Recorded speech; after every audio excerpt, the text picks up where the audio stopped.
पिता कसं धन्याला राम राम करता कसं असं रे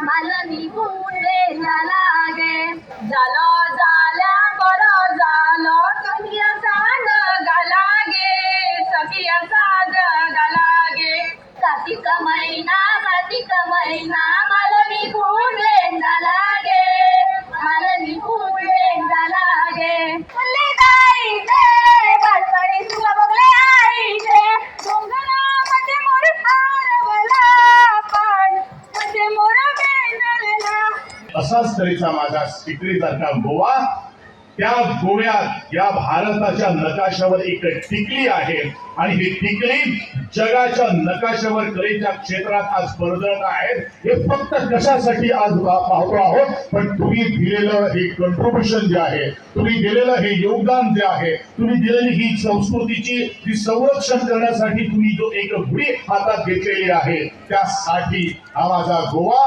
आज जगाच्या नकाशावर आज डोलतो आहे आणि हे शक्य आहे फक्त तुमच्यासाठी. म्हणून मी तुम्हाला सलाम करतोय, म्हणून मी तुमचा मानाचा मुजरा करतोय आणि तुम्ही दिलेलं योगदान हे आमच्या हृदयात कायमचं आहे. तुमचा आशीर्वाद या कलेच्या क्षेत्रात कलाकारावर असू दे.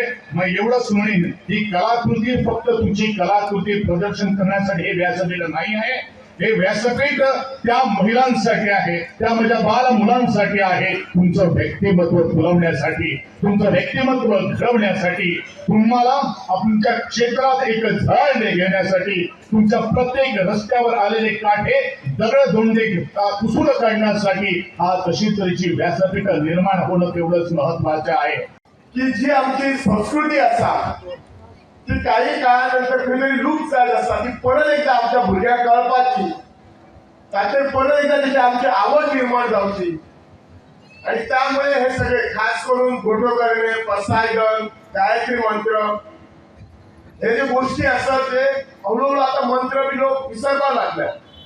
सो त्यामुळे फुगडीन आता खूप बरे ह्या म्हणजे व्हेरिएशन्स आयल्यात.